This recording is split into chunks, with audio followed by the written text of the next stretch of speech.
Top quality और consistent performance के लिए सिर्फ सिल्वर पंप नाम याद रखना।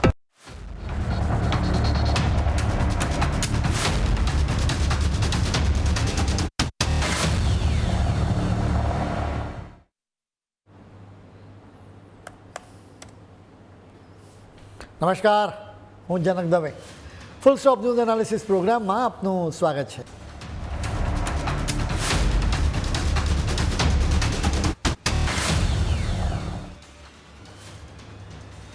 આપણા દેશમાં હત્યાઓના કિસ્સા આવતા જ રહે છે, પરંતુ કેટલાક કિસ્સા તમારું ખાસ ધ્યાન ખેંચે છે. જેમ કે અત્યારે પુણે હત્યાકાંડની આખા દેશમાં ચર્ચા થઈ રહી છે.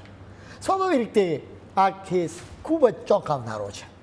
26 વર્ષનો કેતન અગ્રવાલ એક બિઝનેસમેન છે. તેની મંગેતર સિયા ગોયલની સાથે લગ્ન માટેની તૈયારી કરી રહ્યો હતો. સિયા કેતનને એક જગ્યાએ લઈ ગઈ, જ્યાંથી તેણે કેતનની મોતનો ધક્કો મારી દીધો. સિયા બીજા એક યુવકને પ્રેમ કરતી હોવાની વિગતો સામે આવી. સૌથી પહેલાં ફટાફટ આખા ઘટનાક્રમ પર ઉડતી નજર કરી લઈએ. એના પછી અમે આ જ પ્રકરણમાં 8 એવા બીજા પ્રકરણ છે એ તમારી સમક્ષ હત્યાકાંડની પૂરેપૂરી વિગતો આપીશું. 11 થી 13 ફેબ્રુઆરી 2026 દરમિયાન અગ્રવાલ અને ગોયલ પરિવાર કર્ણાટકમાં એક લગ્ન પ્રસંગે ભેગા થયા. અહીં કેતન અને સિયાના લગ્નની વાતચીત શરૂ થઈ. 19 ફેબ્રુઆરી 2026ના દિવસે પુણેમાં સિયા ગોયલ અને કેતન અગ્રવાલની સગાઈ થઈ. નવેમ્બર મહિનામાં ઉદયપુરમાં તેમના લગ્ન માટે આયોજન કરવામાં આવ્યું. 31મી મે 2026ના દિવસે કેતન અને સિયા લોહગઢ કિલ્લાની મુલાકાતે ગયા.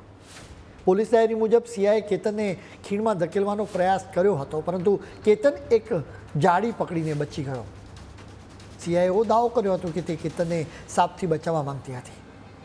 4 જૂન 2026ના દિવસે સિયાએ ફરીથી એ જ કિલ્લા પર જવાનો પ્લાન બનાવ્યો, પરંતુ કેતનની માતાએ જવાની સ્પષ્ટ ના પાડી દીધા. એ શક્ય ન બન્યું. 14 જૂન 2026ના દિવસે કિલ્લા પર જવાનો વધુ એક પ્રયાસ પણ નિષ્ફળ રહ્યો. 17 જૂન 2026ના દિવસે સિયા અને તેનો પ્રેમી એક કેફેમાં આશરે 1 કલાક માટે મળ્યા. સીસીટીવી ફૂટેજ મુજબ તેઓ અહીં પ્લાનને આખરી ઓપ આપી રહ્યા હતા. 18 જૂન 2026ના દિવસે લોહગઢ કિલ્લાની ઊંડી ખીણમાં ધકેલી દેવાયા બાદ કેતનનું મોત નીપજ્યું. શરૂઆતમાં આ ઘટનાને માત્ર એક અકસ્માત ગણાવવામાં આવી રહ્યો હતો. 22-23 જૂન 2026ના દરમિયાન પોલીસે સિયા ગોયલ અને તેના પ્રેમી ચેતન ચૌધરીની ધરપકડ કરી અને તેમને પોલીસ કસ્ટડીમાં મોકલી આપવામાં આવ્યા. આવી ઉપર છેલ્લી વિગતો બાદ હવે પહેલું પ્રકરણ શરૂ કરીએ. આ પ્રકરણનું નામ છે બંધન. એક લગ્ન પ્રસંગથી આખી વાતની શરૂઆત થાય છે. 1990ના દાયકાથી એકબીજાને ઓળખતા દૂરના સગા થતા બે પરિવારો વર્ષો પછી ફરી અહીં સામસામે આવે છે. એક તરફ છે 26 વર્ષનો કેતન અગ્રવાલ. તે પોતાના પરિવારના રિયલ એસ્ટેટ બિઝનેસમાં ડાયરેક્ટર અને ચીફ માર્કેટિંગ ઓફિસર છે. બોસ્ટનથી ભણીને અહીં આવેલો અને તે હોશિયાર યુવાન છે, જેને આખું સર્કલ એકદમ ભરોસાપાત્ર અને માયાળુ માણસ તરીકે ઓળખે છે. આ જ લગ્નમાં કેતનના પરિવારના સભ્યોની નજર 19 વર્ષની સિયા ગોયલ પર પડે છે. તેમણે કેતન માટે સિયાનો હાથ માંગ્યો. પહેલાં તો સિયાના પરિવારે ઉંમર નાની હોવાની કહીને ના જ પાડી દીધી, પરંતુ થોડા અઠવાડિયા પછી પરિવારના બીજા એક લગ્નમાં આ વાત ફરી નીકળી. ઘરના વડીલો પણ વચ્ચે પડ્યા. અગ્રવાલ પરિવાર સમાજમાં એકદમ સંસ્કારી અને પ્રતિષ્ઠિત ગણાતો હતો. સિયાના પિતા પ્રવીણ ગોયલે બાદમાં જણાવ્યું હતું કે તેમણે સિયાને 1-2 વાર નહીં પણ આશરે 10 વાર પૂછ્યું હતું કે શું તે ખરેખર આ લગ્ન કરવા માંગે છે, અને દરેક વખતે સિયાનો જવાબ હા જ હતો.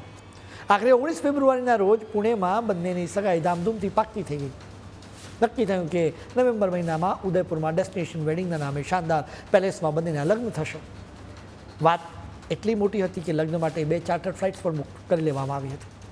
બહારથી જોનારા કોઈ પણ વ્યક્તિને એમ જ લાગે કે એક સુંદર અને સુખી સંસારની શરૂઆત થઈ રહી છે, પરંતુ અફસોસ હકીકત કંઈક સાવ જુદી જ હતી.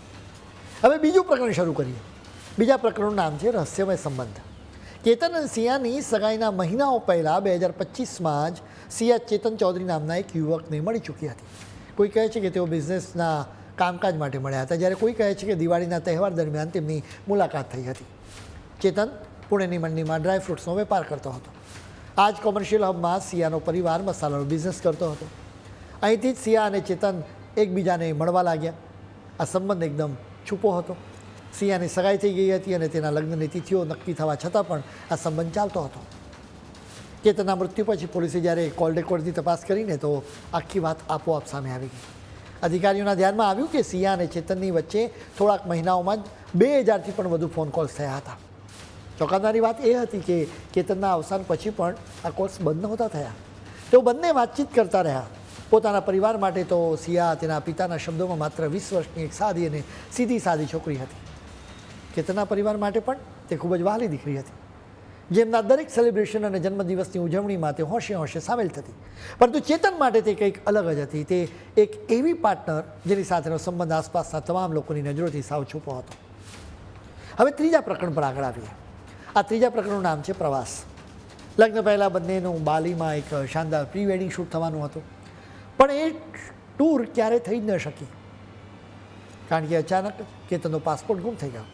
પોલીસનો હવે એવો ચોંકાવનારો આક્ષેપ છે કે સિયાએ જ જાણી જોઈને એ પાસપોર્ટ ગાયબ કરી દીધો હતો, જેથી આખું પ્રવાસ જ રદ થઈ જાય.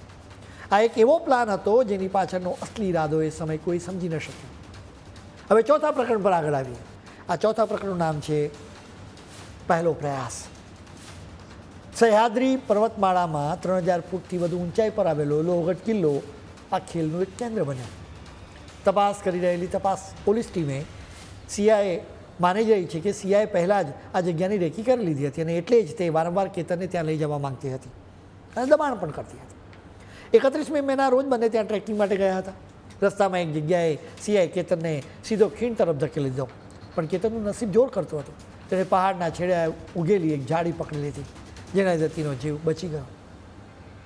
જ્યારે ગભરાયેલા કેતને પૂછ્યું કે મને કેમ ધક્કો માર્યો હતો, તો એ સમયે સિયાએ કહ્યું કે મને સાપ દેખાયો ને સાપનું ખોટું બહાનું એને બનાવી દીધું. તેણે કહ્યું કે તે કેતનને સાપથી બચાવવા માંગતી હતી, એટલે ધક્કો માર્યો હતો. આ વાતને એક સામાન્ય અકસ્માત ગણીને કેતનના પરિવારે પણ મનમાંથી કાઢી નાખી. પણ આ તો માત્ર શરૂઆત હતી. સિયા અહીં જ ન અટકી. તેણે 4 જૂનના રોજ ફરીથી કેતનને લોહગઢ કિલ્લે લઈ જવાનો આગ્રહ કર્યો, પરંતુ આ વખતે કેતનની માતાએ તેને ત્યાંથી જવાની ચોખ્ખી ના પાડી દીધી અને સિયાનો આ પ્રયાસ પણ નિષ્ફળ રહ્યો. હવે પાંચમા પ્રકરણ પર આવીએ. પાંચમા પ્રકરણનું નામ છે ષડયંત્ર. કેતનના મોતના બરાબર એક દિવસ પહેલાં એટલે કે 17 જૂનના રોજ એક સીસીટીવી ફૂટેજમાં સિયા અને ચેતન એક કેફેમાં સાથે બેઠેલા જોવા મળ્યા હતા. આશરે 1 કલાક સુધી આ મુલાકાત ચાલી હતી, જેના વિશે પોલીસ કહી રહી છે કે આ એ જ સીસીટીવી ફૂટેજ છે અને એ જ જગ્યા છે જ્યાં અંતિમ ષડયંત્ર ઘડવામાં આવ્યું હતું. એવું નક્કી થયું હતું કે સિયા પડેપણની વિગતો ચેતનને કહેશે. એવું પણ નક્કી થયું હતું કે કેતનની હત્યા માટે યોગ્ય સમય આવે ત્યારે સિયા ચેતનને ઇશારો કરશે. આ પ્લાન મુજબ જ બીજા દિવસે સવારે ચેતને રમત રમી. 18મી જૂનની સવારે બરાબર 7 વાગે ચેતને પોતાના ફોનનું ઇન્ટરનેટ બંધ કરી દીધું, જેથી ફોનના આધારે પોલીસ તેનું લોકેશન જાણી ન શકે. એટલું નહીં, પોતાનો મોબાઈલ તે પોતાની દુકાને જ મૂકીને આવ્યો. એના બદલે તે પોતાના એક કર્મચારીનો ફોન સાથે લેતો ગયો. હવે છઠ્ઠા પ્રકરણ પર આગળ વધીએ. છઠ્ઠા પ્રકરણનું નામ છે મોતનો ધક્કો. 18મી જૂને સિયા અને કેતન ફરી એકવાર લોહગઢ કિલ્લા તરફ જવા માટે નીકળ્યા. બાદમાં જાણ થઈ કે સિયાએ આ કિલ્લા પર જવા માટે કેતન આગળ ખૂબ જ જીદ કરી હતી. એ દિવસના સીસીટીવી ફૂટેજમાં એક ચોંકાવનારી વાત સામે આવી. આશરે 33 ડિગ્રી સેલ્સિયસના તાપમાનમાં એક વ્યક્તિ હુડી ભરાવીને અને કાનમાં હેડસેટ લગાવીને સતત આ કપલનો પીછો કરી રહ્યો હતો. તેણે પૂરેપૂરી કાળજી રાખી હતી કે તેનો ચહેરો ન દેખાય. પ્લાન મુજબ કિલ્લા પર પહોંચીને સિયા નીચે બેસી ગઈ. ચેતનને આખરી ઇશારો મળી ગયો. બરાબર એ જ સેકન્ડે પાછળથી પેલો હુડીવાળો માણસ ધસી આવ્યો. કેતનને સીધો ઊંડી ખીણમાં ધકેલી દેવાયો. આ ભયાનક કાંડના ગણતરીના કલાકોમાં જ આખી ઘટનાને એક અકસ્માતનું રૂપ આપી દેવાયું. સિયા તરફથી પોલીસને કહેવામાં આવ્યું કે પવનના કારણે ફોટોગ્રાફી કરતી વખતે કેતનનો પગ લપસી ગયો અને આ કરુણ દુર્ઘટના ઘટી હતી, જેના આધારે પોલીસે અકસ્માતથી મોતનો ગુનો નોંધ્યો. જ્યાં એક તરફ કેતનનો આખો પરિવાર આ આઘાતથી ભાંગી પડ્યો હતો, પણ ઘટના સ્થળે હાજર સિયા સાવ નોર્મલ દેખાતી હતી. કેતનના પિતાએ બાદમાં જણાવ્યું કે સિયાના ચહેરા પર કોઈ જાતનો ડર નહોતો. ઉલટાનું તે ત્યાં હાજર પોલીસ અધિકારીઓને આગળની કાયદાકીય પ્રક્રિયા વિશે એકદમ શાંતિથી પૂછી રહી હતી. હવે સીધા 7મા પ્રકરણ પર આવીએ. 7મા પ્રકરણનું નામ છે શંકા. કેતનની અંતમવિધિના 4 દિવસ પછી સિયા અગ્રવાલ પરિવારના ઘરે ગઈ. ત્યાં કેતનની બહેન સંજનાએ સિયાને એ દિવસે બરાબર શું બન્યું હતું તેની એક વિગત પૂછવાનું શરૂ કર્યું. બસ અહીં જ ગડબડ થઈ ગઈ. સિયા જે જવાબો આપી રહી હતી તેના છેડા ક્યાંય મળતા નહોતા. એટલે સ્વાભાવિક રીતે શંકા ગઈ. એટલે પોલીસને ફરિયાદ કરવામાં આવી. અધિકારીઓએ નવેસરથી લોહગઢ કિલ્લાના સીસીટીવી ફૂટેજ તપાસ્યા. હવે પેલા હુડીવાળા શંકાસ્પદ માણસ પર નજર ગઈ, જ્યારે માણસના કદકાઠી અને કપડાની સરખામણી સિયાના ગ્રુપના લોકો સાથે કરવામાં આવી, ત્યારે બધી જ કડીઓ સીધી ચેતન ચૌધરી તરફ ઇશારો કરતી હતી. એ પછી પોલીસે સિયા અને ચેતનના ફોન કોલ રેકોર્ડ્સ તપાસ્યા, એટલે ખબર પડી કે સિયા અને ચેતન વચ્ચે હજારો કોલ્સ થયા હતા.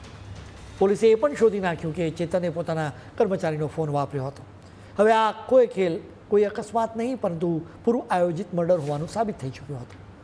હવે 8મા પ્રકરણ પર આગળ વધીએ. 8મા પ્રકરણનું નામ છે કબૂલાત.